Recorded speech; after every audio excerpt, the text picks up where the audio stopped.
My name is Michael Duffy. I'm a member of the All Souls Forum Committee. Uh, it's the mission of the forum to afford a platform for the discussion of significant issues, especially those which involve ethical values in the contemporary world, and to promote critical thinking. We were scheduled to have Mayor Lucas with us this morning, but he unfortunately had to reschedule at the last minute. So pinch hitting for him today will be Spencer Graves, who will talk on the topic of the expertise or lack thereof of military and national defense military leaders.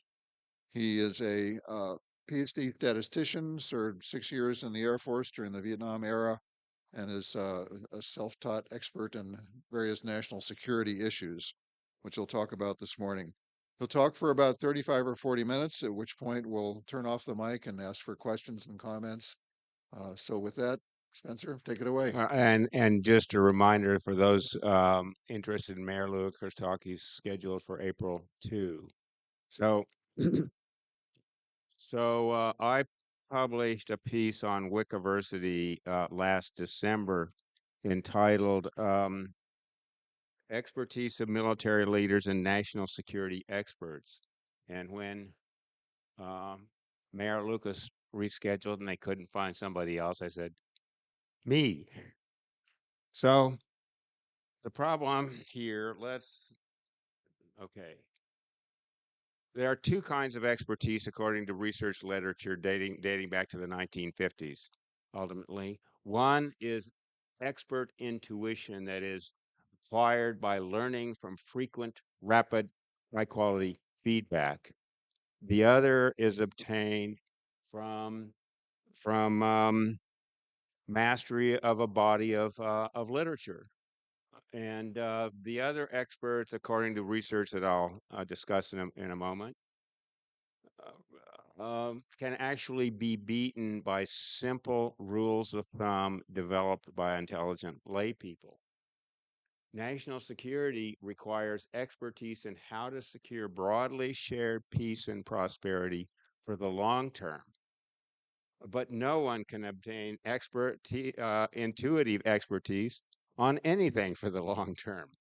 And in particular, military and political leaders are not selected on those grounds. So the research, I first became aware of this from reading Daniel Kahneman's 2011 book on thinking fast and slow. Let me tell you about Kahneman. I became aware of his career in the 70s. He was a research psychologist. He won the 2002 Nobel Memorial Prize in Economics, even though he is not an economist. He invented all kinds of ways of asking people questions that exposed fundamental flaws in human judgment. And in so doing, he was a major leader in creating what is now called behavioral economics, that is a subfield in the intersection between human psychology and economics. And so that's why he won the Nobel Prize in economics. He wrote, and this book came out in 2011, Thinking, Fast and Slow. The fast thinking, he says, we got too many decisions to make. We make most of them by intuition. All right. Rules of thumb that we've kind of developed and maybe even are not consciously aware of them.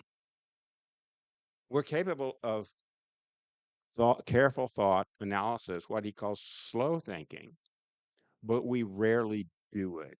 Most most people uh, think they know more than they do. That's a documented phenomenon. All right. And experts are not immune from that. They're as likely as anybody else, and maybe even more likely to think they know more than they actually do. So a few years before this book came out, uh, Daniel Kahneman published a paper where he said that most experts can be beaten by simple rules of thumb developed by intelligent lay people. And around the same time, a guy named Gary Klein published a paper that said basically the exact opposite. And Kahneman, being a serious scientist, reached out to Klein and said, can we collaborate? Figure out when the circumstances under which you're right and the circumstances under which I'm right. And in his 2011 book, he called it his most productive adversarial collaboration. Okay. In WHO 009, they published a joint paper, Conditions for Intuitive Expertise, a Failure to Disagree. And what they came up with is my line right there. Expert intuition is gained by learning from frequent, rapid, high quality feedback. And in a book that Kahneman and two authors published in 2021 entitled Noise, a Flaw in Human Judgment, they call other experts respect experts. They earn the respect of their peers by uh, um, displaying a mastery of the literature in that field. Whether they're able to translate that into a sensible judgments is a different question. Let's try this again. There we go. One of their examples is commonly known as refugee roulette. A few years earlier, 2007, I think, um, a few researchers found that different asylum judges in the same jurisdiction with cases assigned at random, 5% of the cases sent to one judge were approved. 88% sent to a different judge was approved. Now, I don't know about you, but I think that's pretty appalling. Uh, Not all experts, fortunately, display this level of noise or random variability. But noise audits, which Kahneman and his co-authors um, documented in their 2011 book, have documented dramatically more variability than most experts and their managers believe. So let me just talk about what does he mean by noise? Noise is another term they use for variability. So low noise means you've got a tight cluster. Um, your judgments are pretty repeatable between judges and within the same judge, evaluating similar cases, making similar decisions at different points in time. High noise is the opposite. It means that the judges can, and they document judgments vary by time of day, by the weather, by whether or not their favorite sports team won or lost on the previous day. Bias and is a different question.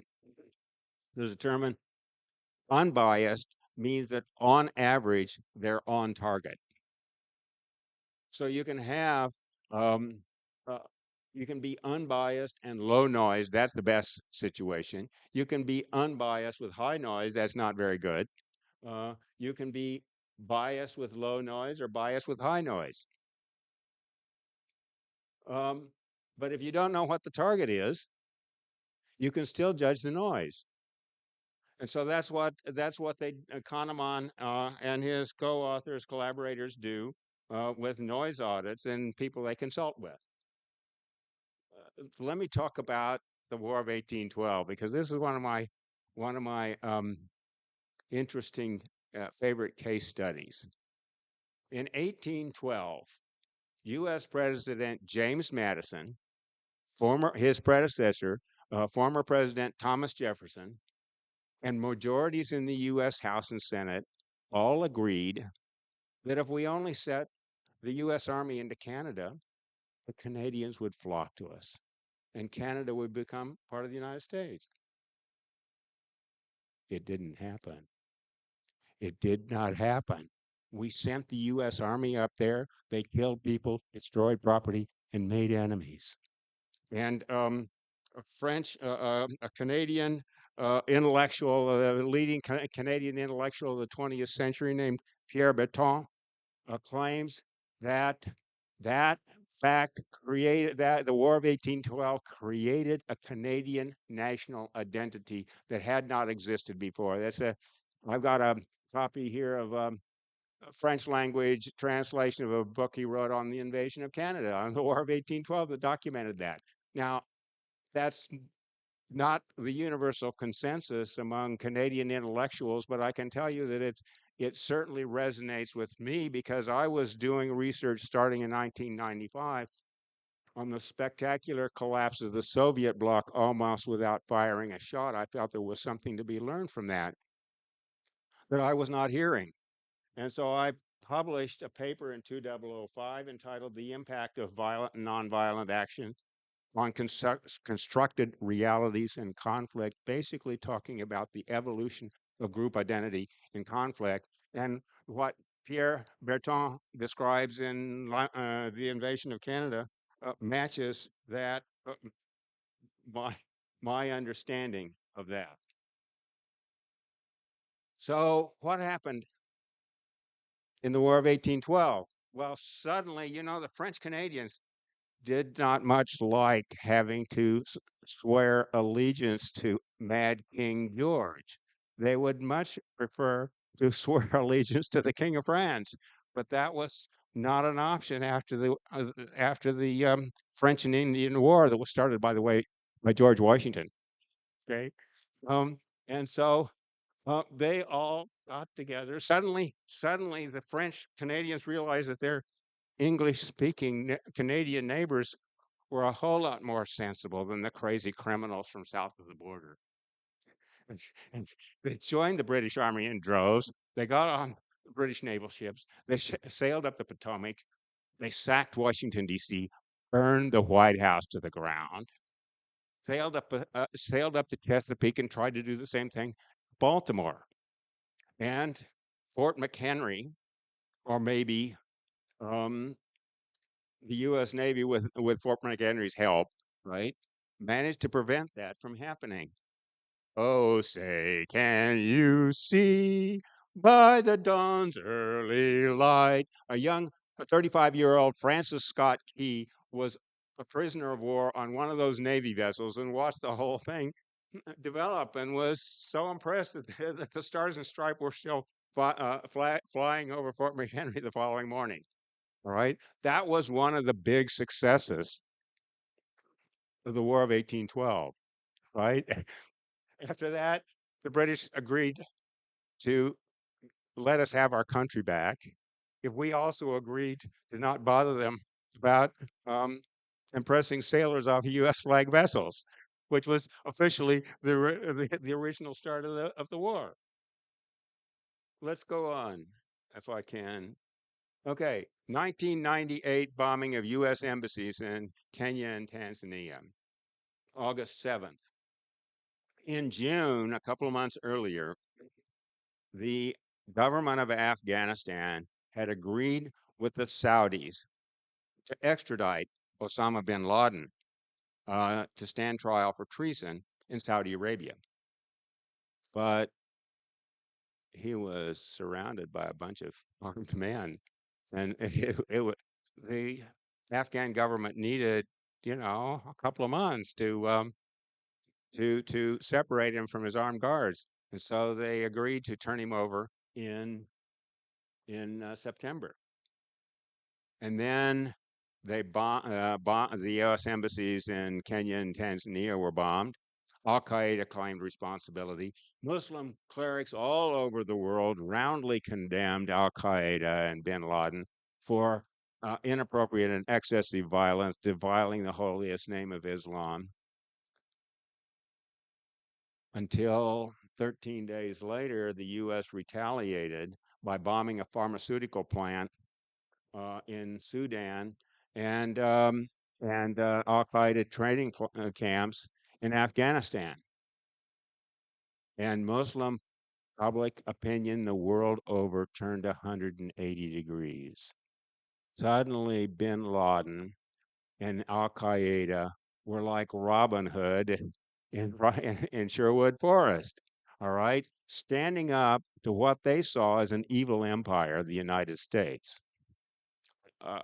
money had dried up, and new recruits were already on the downward trend, and it dried up between August 7 and 20. Suddenly, money and new recruits started flowing in, and even wealthy Saudis managed to donate to Al Qaeda through various circuitous means. Um, at least the wife of the Saudi ambassador to the United States got involved. There were employees of the Saudi embassy and consulates in the United States that were involved. In 1999, an America West flight made an emergency landing when two Saudis tried to break into the cockpit. They produced, uh, they showed the FBI tickets apparently paid by the Saudi embassy in Washington, D.C., and the FBI agents let them go. When that came up to the Joint House and Senate Committee investigating intelligence failures in 9/11, Senator Graham from Florida later said that the FBI engaged in aggressive deception to try to prevent the committee from knowing this. We know this because there's an annex to that committee report called the 28 pages that was classified on because President George W. Bush insisted on it, declassified in 2016 by President Obama, and that's how we've got substantial documentation on that part of it. The Central Intelligence Agency, who had been responsible for tracking bin Laden between 1996 and 1999, later published 3 books about that experience. In one of them, he said that the United States became bin Laden's only indispensable ally. If so, the claim I've seen in the literature, and I'll talk about how I got that in just a moment. Yeah, I claim that if Clinton had treated those embassy bombings as a law enforcement issue, bin Laden would have been extradited to Saudi Arabia in September of 1998. Al Qaeda would almost certainly have substantially disappeared. The USS Cole would not have been bombed in 2000. The September 11th attacks in 2001 would almost certainly not have occurred. They wouldn't have had the people or the money to do it, right? So I got this from a guy named John Mueller. Let me back up here just a moment. I'm a compulsive fact checker. A literature search is never complete. And I've been worried about this since 2001, September 11th. All right. When I saw the things, I said, I hope the U.S. does not use this as an excuse to go to war. So I was looking at various times for doing a literature search on extraditing bin Laden. And earlier I had not found anything, but 10 months ago or so, I decided to try again. And this time I found a paper on the Cato Institute website. The Cato Institute is a libertarian think tank. Entitled "What If the U.S. Did Not Go to War in Afghanistan After 9/11," written by a guy named John Miller. Well, that paper on the Cato Institute website did not cite any sources. If you're going to say something that's that different from the mainstream, I want to see more evidence and support for that. It was important to me. So I went and looked for John Mueller, and there's a Wikipedia article on him, and he turns out to be a very prolific researcher, careful guy, all right, adjunct professor at Ohio State. Early in 2021, he published a book entitled "The Stupidity of War: American Foreign Policy and the Case for Complacency." The basic thesis that I got from that book was he claims that the best thing the United States did during the Cold War was nothing. Between the fall of Saigon in 1975 and the inauguration of President Reagan in 1981, the U.S. fell into something like an interventionist funk where we mostly stopped sending U.S. military into foreign countries. Uh, and I thought this was wow. So when the Foreign Committee met earlier this year, I said, "Gee," or last year, I guess. Um, I said, "What about this?" And they said, "Yeah, let's do that." And I contacted Mullah, and he agreed. And so he's scheduled to address All Souls Forum March 26th. Okay. I I hope we, you know, I'm eager to learn what he has to say. So let me talk about to not a massive amount of research on violence and nonviolence. I have a website called effectivedefense.org. Effective defense to me means securing peace and broadly shared peace and prosperity for the long term. Effective defense, when it's used by people in the military industrial complex, means how to deliver death and destruction to designated targets more quicker and more reliable with less immediate threat to our own people. Erica Chenoweth and Maria Stefan compiled a database that was very different of all the major violent and nonviolent governmental change efforts of the 20th century. Excuse me, over 300 of them.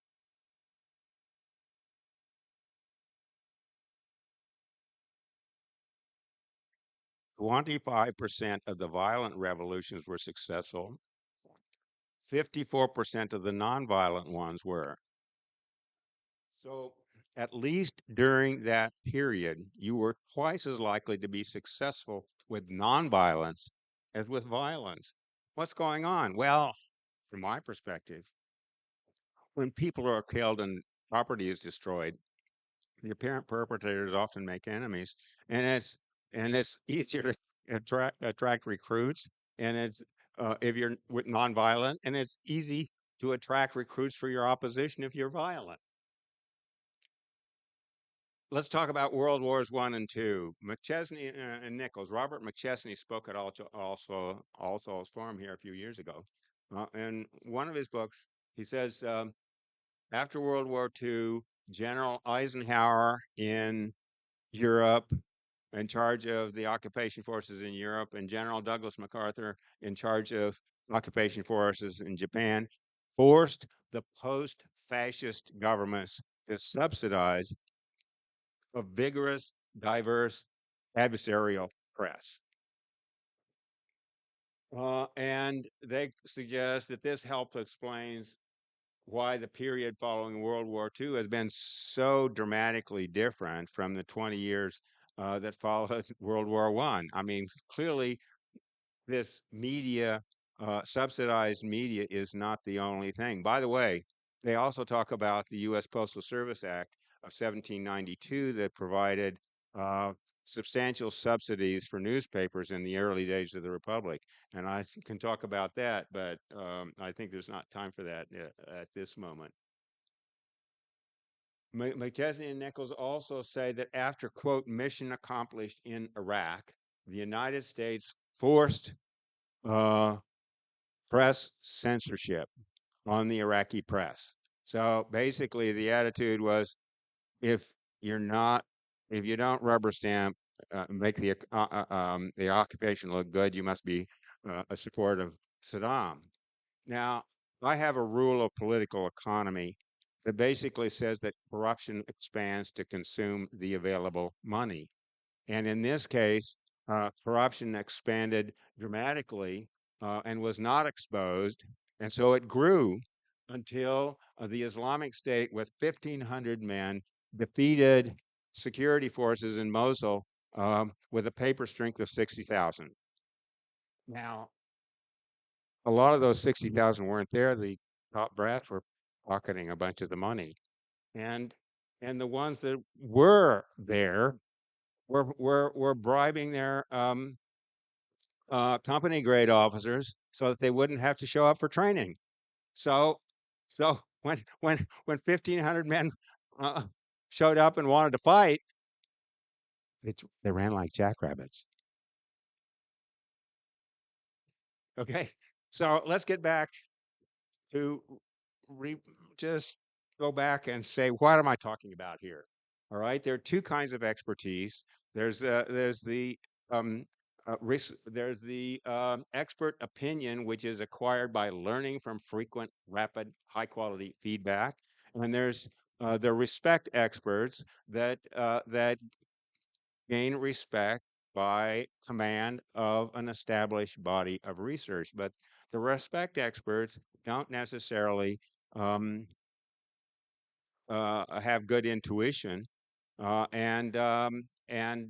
there's a body of literature that says that they can be beaten by simple heuristics, in particular, simple rules of thumb developed even by intelligent lay people. National security requires expertise in how to secure broadly shared peace and prosperity for the long term. Military leaders in combat can get frequent, rapid, high quality feedback on how to deliver death and destruction to designated targets.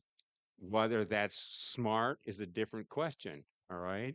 They cannot get frequent, rapid, high quality feedback on how to build broadly shared peace and prosperity for the long term. Similarly, politicians and national security experts can get frequent, rapid, high quality feedback on how to impress um, the people who control political campaign contributions and the money for the media. Okay, I've claimed for years that campaign contributions would not be an issue if we had a media that exposed what the politicians actually did with that money. All right. Um,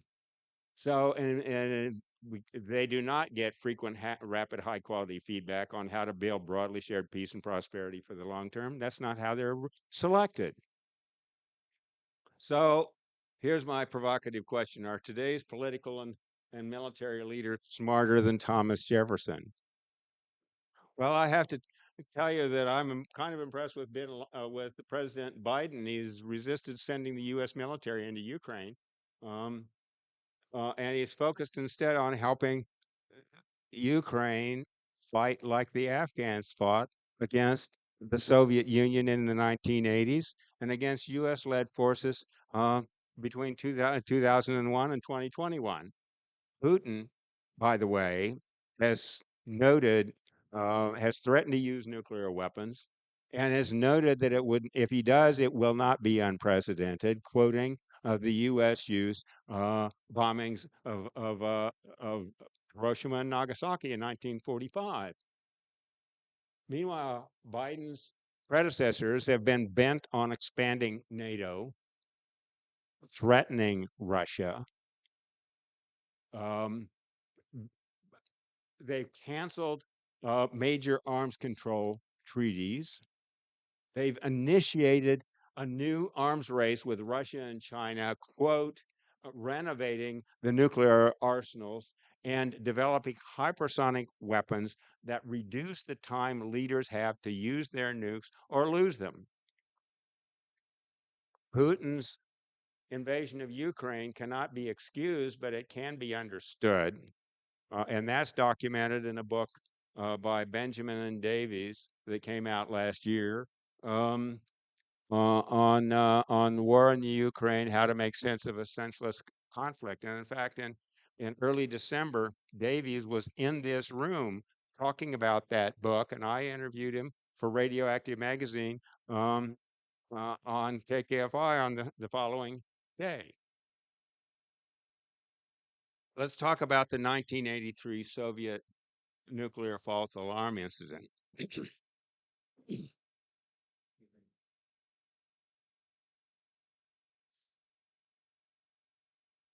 Um, in the early 80s, the Soviet leadership believed that the United States President Reagan was developing a nuclear first strike capability and was crazy enough to use it. they were so concerned about this that in 83, September 1, Korean Airlines Flight 007 strayed over Soviet airspace at the southern end of Sakhalin Island, um, and was shot out of the sky, killing everyone on board, 270 people more or less. Less than a month later, um, there was a false alarm. There was an alarm at a Soviet command post that was monitoring for launches of U.S. ICBMs, intercontinental ballistic missiles. Um, so it was a major problem, and it turns out that the guy on in charge was a Lieutenant Colonel Petrov, and the radar system said first there was one missile, one ICBM launched, and he looked at that and he thought that's odd. And then it was followed by four more, and he said, if the U.S. were going to launch a first strike, they wouldn't do it with five ICBMs. And then he remembered that this command post was quite new. Um, and he wondered if this might be a technical malfunction.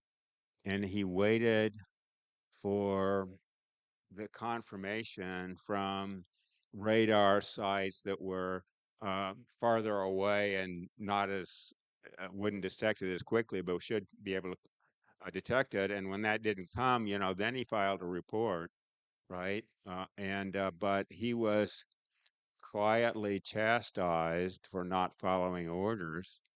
He was not promoted, and he left the military fairly, not whatever. So, in any case, with all this background, last Tuesday, uh, um, and by the way, one more point about this Soviet nuclear false alarm. We are shortening the response time for the potential enemy to use their nukes or lose them by the hypersonic missiles that we've been developing. So, with that background, the Bulletin of the Atomic Scientists last Tuesday updated their famous doomsday clock to 90 seconds to midnight, which basically says that an existential crisis, possible Armageddon, um, is closer than it has ever been in their judgment. This doomsday clock started in 1947, set at 7 minutes to midnight. After the fall of the Soviet Union, they adjusted it to 17 minutes. Uh, 2 or 3 years ago, with Trump canceling arms control treaties and starting the renovation program that I talked about, um, they cut it to 100 seconds to midnight. Now it's 90 seconds to midnight. Um, and Russia and the U.S. have over 5,000 nuclear weapons each. Over 1,500 of them are deployed on each side. If a nuclear war actually starts, it will be exceedingly difficult to stop. While either side has the means to resist. So, since the 1980s, climatologists in the US and Russia, the Soviet Union, have been simulating nuclear war. If you blow off 1,000 weapons or nuclear weapons or 2,000, and they're all underground or they're in the desert or whatever, you're not going to have a big impact on climate. But if you target a bunch of cities, you're they have paper and wood and plastics and all that stuff burns. All right, uh, and you get smoke, uh, firestorms going to the stratosphere. uh, where rain clouds rarely form, and the smoke and soot covers the earth and depresses crop yields worldwide. And the latest simulation report came out last August. They had 24 different scenarios. Um, this one is one of their worst. They said that if the predicted if the U.S. and the Soviet Union went to engage in a nuclear exchange, the likely result is that 5 billion people, over 60% of humanity, would starve to death if they did not die of something else sooner. Earlier last year, I published a piece on Wikiversity entitled Responding to a Nuclear Attack, in which I claim the absolute worst response to a nuclear attack is nuclear. Why? Because you take a really terrible situation and you make it dramatically worse. Okay? Government secrecy. We need some government secrecy. We do not need government bureaucrats lying to Congress and the American public. Supreme Court decision U.S. versus Reynolds 1953 says that no judge in the United States has the authority to question a claim of national security by a U.S. government official. Richard Barlow, young man, was a bright intelligence agent working in the Pentagon in 1989, read in the news that one of a high-level Pentagon official had told Congress things that he knew were dramatically untrue and documents that he'd written himself. He told his managers in the Pentagon that they should not lie to Congress. He was fired and his career was destroyed. Dan Hale is in prison for releasing a former drone operator. Is in prison today in Illinois, for U.S. federal prison, scheduled to be released next year, July 5th.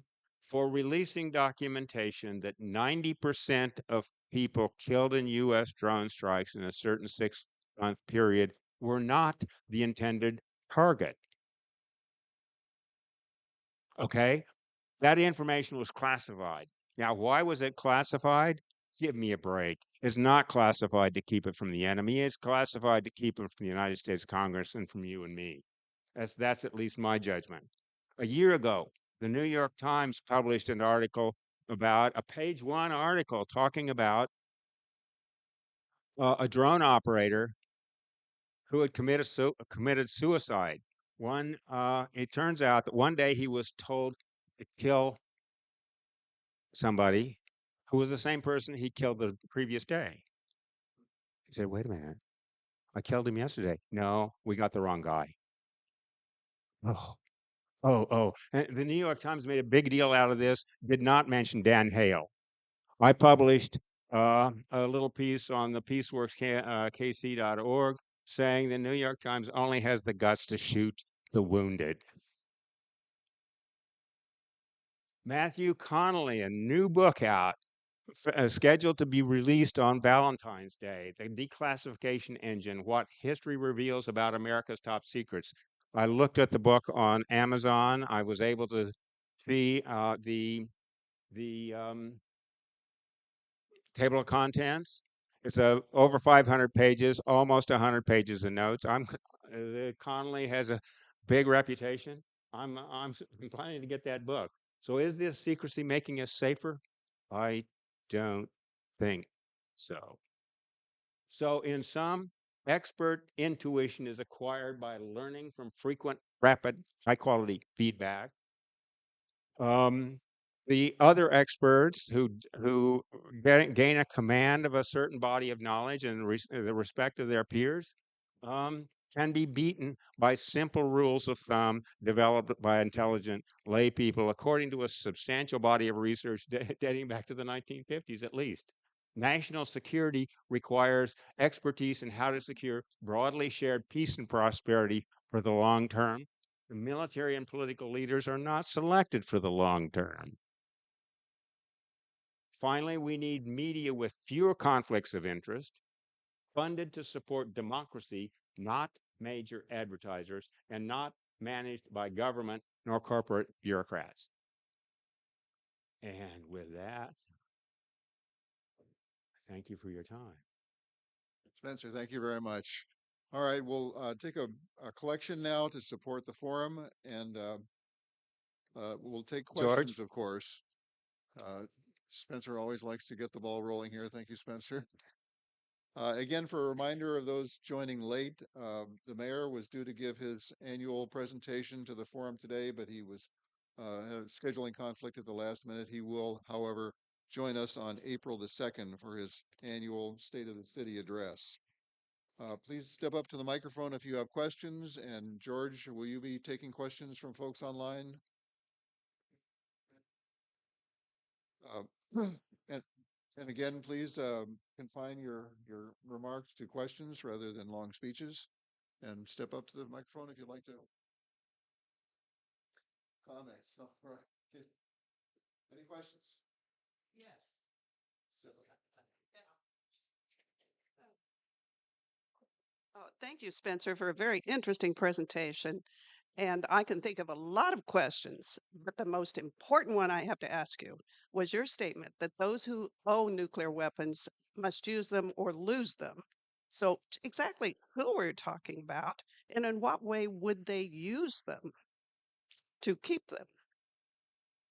Well, yeah, I mean, so here you are. If whether I was talking with a guy only yesterday who was talking about the Soviet Union in the early around the time of the Cuban Missile Crisis and before.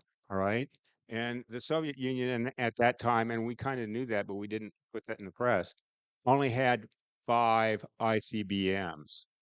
All right, but they had a whole bunch of intermediate range nuclear missiles. So the question was, um, yes, we could take out all their 5 ICBMs, but we were not going to take out all 100 IRBMs. And if we launched a nuclear first strike, which was certainly considered in the Pentagon at that time, um, would that would take out all the so the Soviets couldn't use those weapons. Um, but So, I think your statement really referred to in the event of conflict, you better use them or your own would be destroyed. exactly Yeah, right. thank you, because I thought you were talking about during peacetime would be No, a no, need no, to no. use If them. you got attacked, right? If you believe that you were under attack, uh, like the Soviets did in 1983, they would have to use their nuclear weapons or potentially lose them.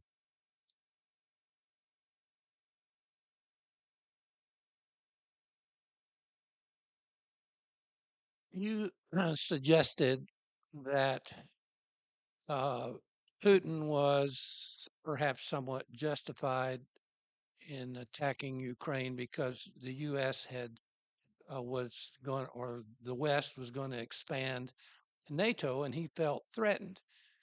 Well, it occurs to me that by invading Ukraine, he learned two things. One, that Ukraine doesn't want anything to do with Russia, the vast majority of them. And secondly, that his army is backward and incompetent. So, wouldn't he then be a perfect example of a so called expert who doesn't know what he's talking about or doing? It sounds plausible to me. Sounds plausible to me. Anybody else?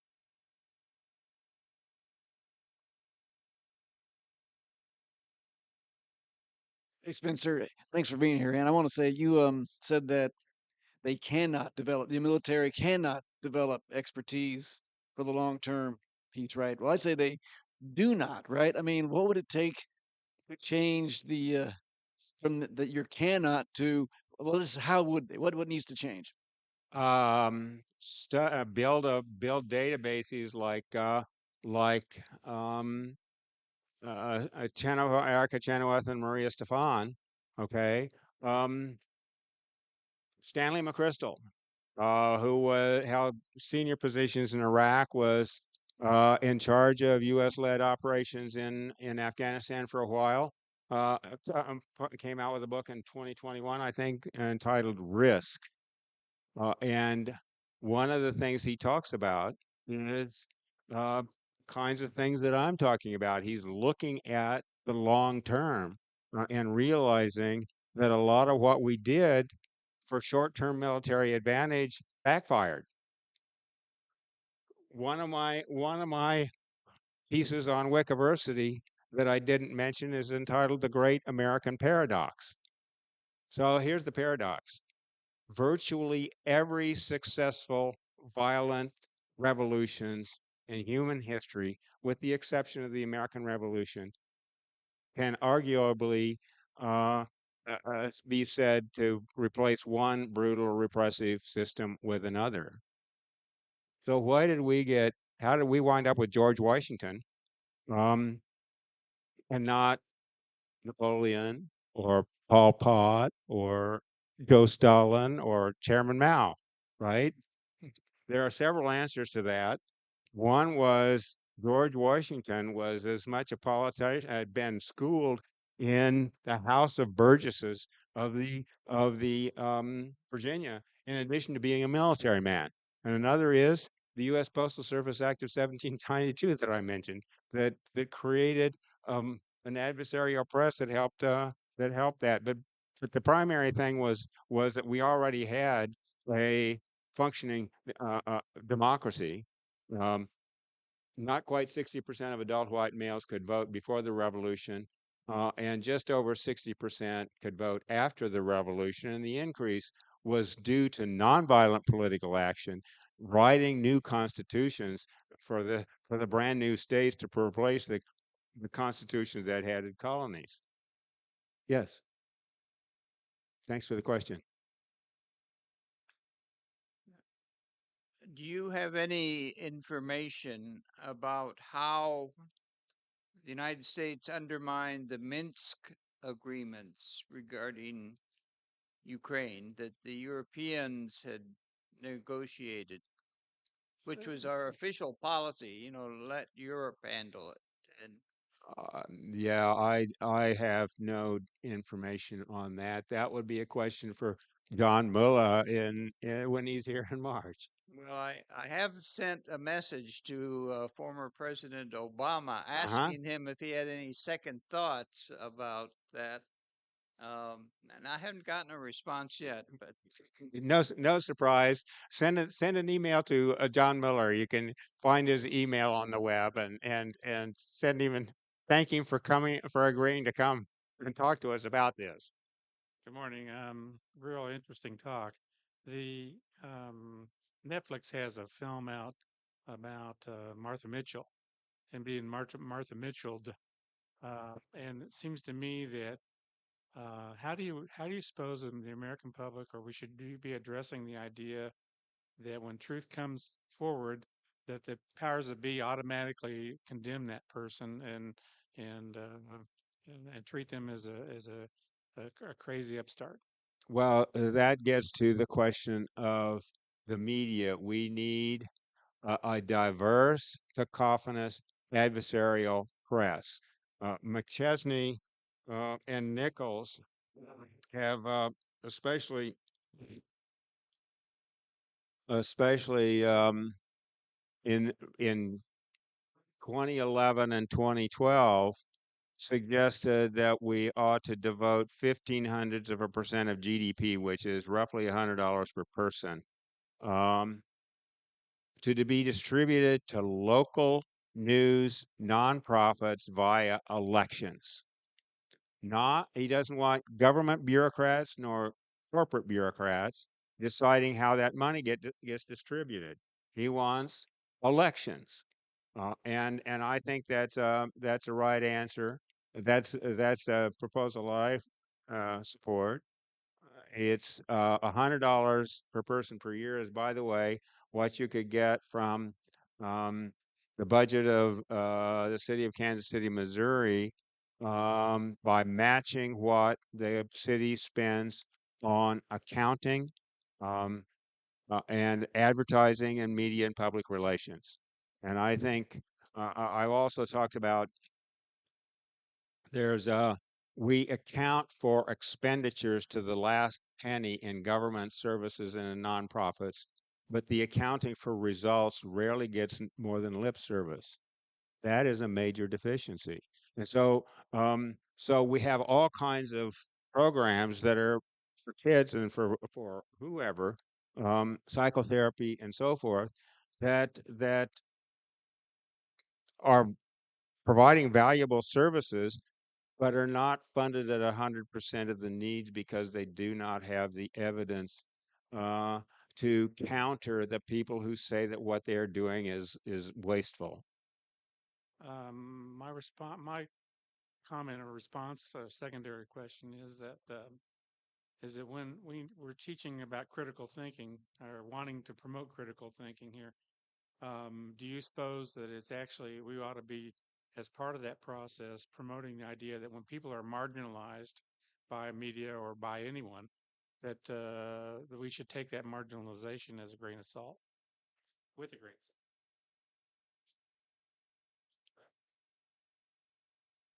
So I've been doing a lit search recently on criminology and the criminology professors at UMKC. There was a U.S. News and World Report published a list of the top 40 universities in the U.S. on criminal justice and criminology. Number 11 was the University of Missouri at St. Louis. And two of the criminology professors at UMKC are graduates from that school. Um, now I'm forgetting. So talking about marginalization. So the real thing in marginalization is that people who are marginalized are mistreated by the entire system, and especially if they're mistreated by law enforcement, they learn very quickly. If you call the police and you wind up, some of your friends or family gets killed, right? You're not likely to call the police, okay?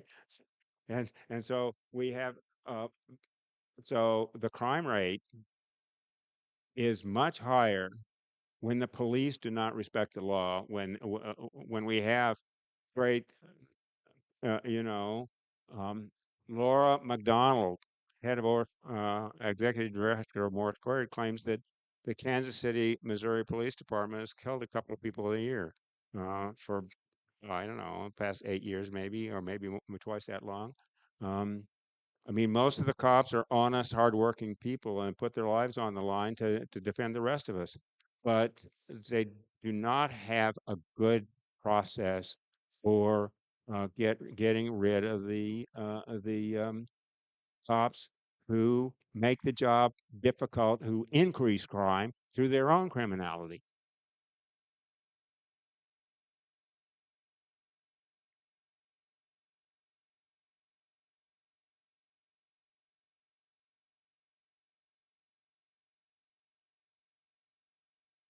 Couple comments and a question. U.S. News and World Report. U.S. News and World Report. Can you hear me now? Has its own problems in terms of validity and reliability. So I'll just throw that out there. I wrote an article that critiques their evaluation of medical schools, for example. So that's what we're looking at. The other thing I'm interested in is your point about expert intuition. So, are you familiar with Malcolm Gladwell's work, Tipping Point? I've heard the name, but I haven't studied it. In there, he talks about what he calls, I think, the same thing you're calling expert intuition, I think, but that's my question. He talks about mind splicing. I call it informed intuition. Mm-hmm. And he gives the example that the J. Paul Getty Art Museum was offered a Greek sculpture. for sale. Mhm. The question, of course, was whether it was a fake or Right. legitimate. So they did a bunch of research on it, brought the experts in, they evaluated, determined that it was real, and they bought it. Mhm. They had an opening exhibition, and at that exhibition, three other art critics who are familiar with that Mhm. period of sculpture came in, and they all three said, "This is not a legitimate sculpture, it's fake." Mhm. And he looked, and it turned out that it was fake. So he was looking at how we could have had the empirical people come in and evaluate, and yet we had these other three experts who came in, and he determined that it was their reliance upon informed intuition or expert intuition. So my question for you is where you see the role of expert intuition coming into play with these decisions.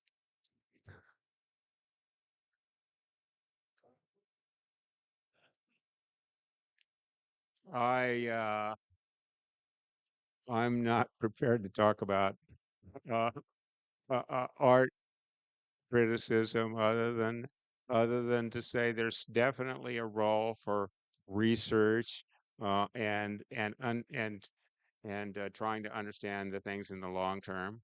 Um, in the Kahneman 2021 book on noise, a flaw in human judgment, um, they say that that if especially if you got a situation where you've got a lot of variability between judges or within the same judge, for very similar cases, um, a simple rule of thumb developed by an intelligent layperson will at least have less noise, will have less variability.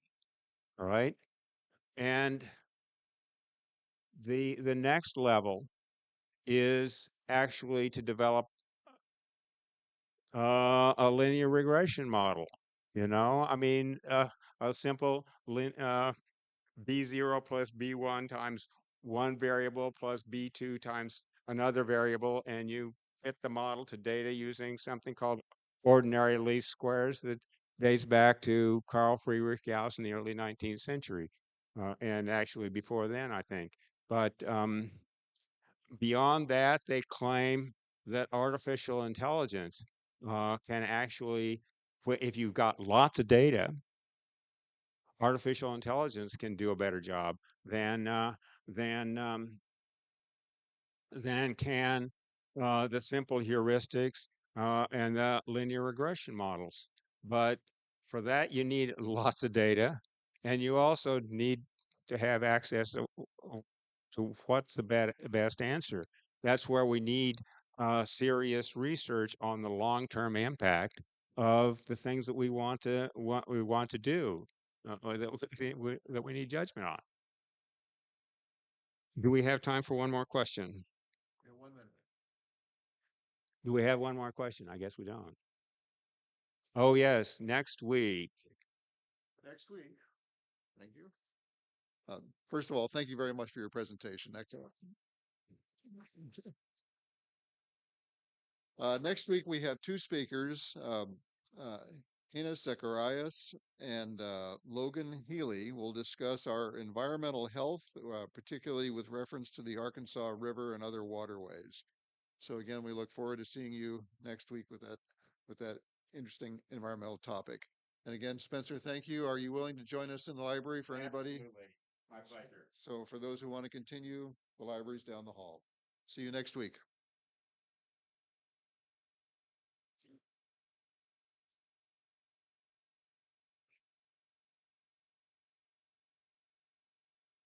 Yeah, I wanted to commend you for doing all this stuff and express my appreciation for all the thoughtfulness and honesty in you. I'm really, you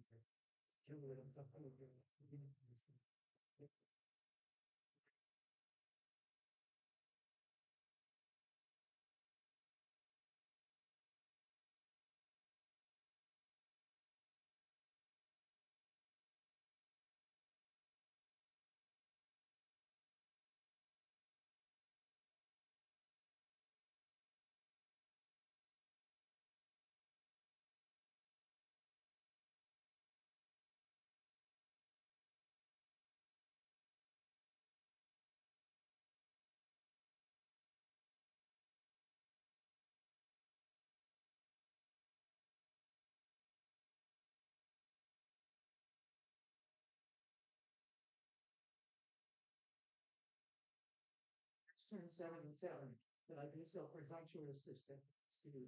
But that they just okay, so you're a little bit ahead of me, but not a lot. Not a lot. That's okay. Great. Well, thank you again. It's really interesting.